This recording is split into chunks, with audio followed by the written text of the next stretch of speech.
It was late, one of those evenings when the weight of the world seemed heavier than usual. I walked through the front door, shoulders slumped, carrying not just the exhaustion from work, but also the quiet loneliness that had started to creep into my marriage. My wife, Clara, sat on the couch, scrolling through her phone. The light from the screen washed over her face, highlighting the small frown lines that seemed to have deepened over the years. She didn't even look up when I came in. I placed my keys on the counter and tried to sound cheerful. "Hey, thought maybe tonight we could just relax together. Dinner, a glass of wine, maybe a movie." She finally looked at me, her expression unreadable. Her voice was calm, but the words cut deeper than I wanted to admit. "Not tonight."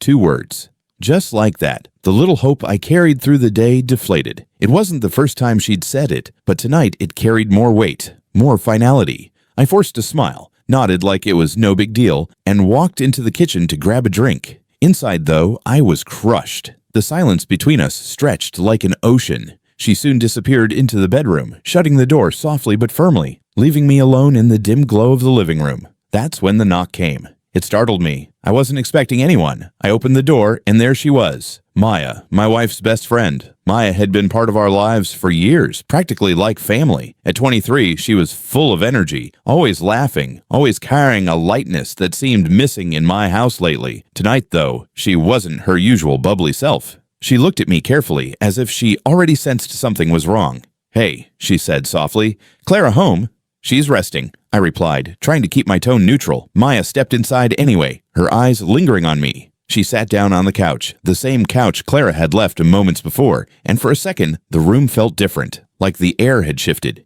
"You okay?" she asked, her voice gentle. I wanted to say yes, to brush it off, but the truth was written all over my face. She said not tonight.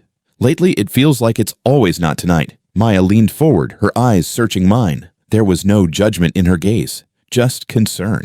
"You've been patient with her for so long," she whispered, "but you don't deserve to feel invisible." Her words hit me harder than I expected. Invisible. That was exactly it. That was exactly how I'd been feeling for months. I tried to laugh it off, but my voice cracked. What am I supposed to do? "She's my wife." Maya didn't look away. She leaned closer, her voice dropping to a whisper that sent a shiver through me. "Then let me remind you that you're still wanted." The air in the room grew heavier. My chest tightened, and for a moment, all I could hear was the sound of my own breathing. My mind screamed that this was wrong, that boundaries existed for a reason, but my heart, the part of me that longed for connection, hesitated. I pulled back slightly, shaking my head. "Maya, you can't. You're her best friend." Her expression didn't change. "I know.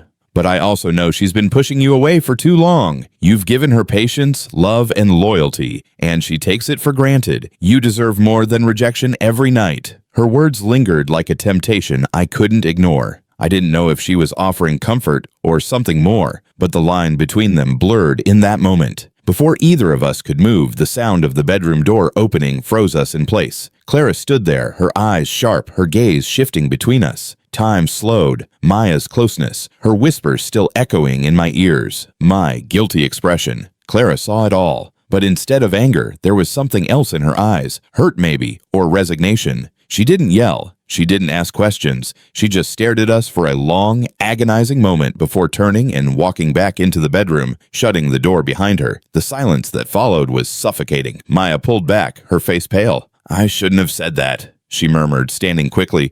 "I crossed a line." I couldn't speak. I just sat there, my heart pounding, my mind spinning. She left quietly, the door clicking shut behind her, leaving me alone in the dark. That night, I didn't sleep.